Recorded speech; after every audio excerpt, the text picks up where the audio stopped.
Peut-être que vous êtes surpris de cette nouvelle, ou peut-être qu'elle confirme ce que vous saviez déjà, à savoir, que tout ce qui vient de l'océan, est susceptible d'être contaminé par ce que les scientifiques appellent les microplastiques. Les chercheurs ont récemment averti les consommateurs de la probabilité que leurs fruits de mer aient consommé du plastique avant leur mort, mais pas tout le monde mange des fruits de mer, et certainement la plupart des gens n'ont pas tenu compte de cet avertissement. La contamination du sel est autre chose. La majorité de la population mondiale consomme du sel sur une base quotidienne, que ce soit en versant directement du sel de table sur les aliments, ou en consommant d'autres aliments qui ont déjà été salés. Cette année, plusieurs groupes de chercheurs ont confirmé que les plastiques étaient mélangés avec des dizaines de sels différents trouvés dans les magasins du monde entier. Parmi les derniers rapports, au mois d'août, des chercheurs ont trouvé des plastiques dans les 21 types de sel testés, et un rapport encore inédit de l'Université d'État de New York à Fredonia, où 12 sels provenant d'épiceries américaines ont été testés. En fonction de la quantité de sel recommandée pour la consommation par jour, qui est inférieure à une once, les humains pourraient consommer jusqu'à 660 particules de plastique chaque année, selon Sherry Mason, chef de l'étude de l'Université d'État de New York. Comme environ 90% des Américains mangent plus que la quantité recommandée tous les jours, ce nombre pourrait être encore plus élevé. Non seulement les plastiques sont omniprésents dans notre société en termes d'utilisation quotidienne, mais ils sont omniprésents dans l'environnement, a déclaré Mason.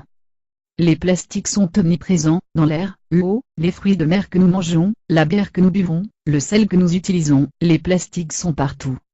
Les humains déversent environ 13 millions de tonnes de plastique dans l'océan chaque année, donc il n'est pas étonnant que le plastique soit tellement répandu dans le sel marin.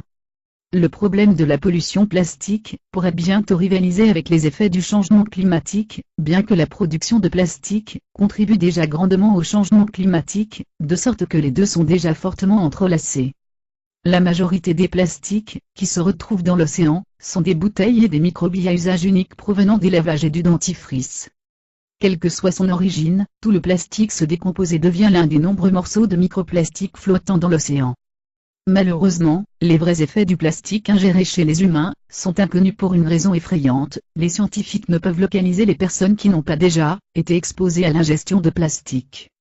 Tout le monde est exposé à un certain degré à un moment donné, de la gestation à la mort, ont déclaré des chercheurs de l'école de santé publique de Johns Hopkins Bloomberg et de l'Université d'État de l'Arizona.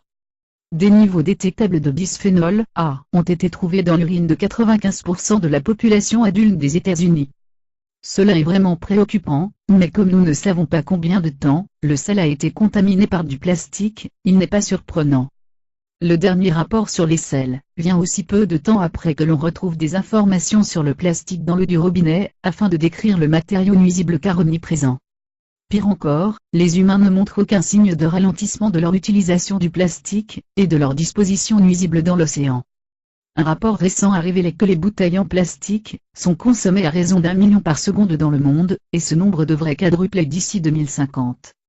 Il n'y a pas d'effet clair sur la santé humaine, parce qu'il n'y a pas d'études sur ce sujet, a déclaré Juan Conesa, professeur qui a mené des recherches sur le sel de mer à l'université d'Alicante en Espagne. Mais l'augmentation des matières plastiques en général, dans l'environnement va également augmenter l'exposition. Le sel trouvé dans les épiceries provient de toutes sortes de zones, dont l'Australie, la France, l'Iran, le Japon, la Malaisie, la Nouvelle-Zélande, le Portugal et l'Afrique du Sud. Il est donc impossible d'acheter un sel qui ne provient pas d'une zone contaminée. Comme le disait Mason, ces résultats sont plus que simplement trouver une source différente et ignorer les faits. Un changement dans la façon dont les humains dépendent du plastique dans son ensemble doit être évalué. J'espère que ce qui vient d'être dit n'incitera pas les consommateurs à juste changer de marque dans les différentes qualités de sel de table ou le sel extrait, a déclaré Mason. Les gens doivent se déconnecter totalement et pas se contenter de dire « c'est bon si je pars chez Starbucks tous les jours et que je reçois cette tasse à café jetable ». Nous devons nous concentrer sur le flux de plastique et l'omniprésence des plastiques dans notre société et trouver d'autres matériaux à utiliser.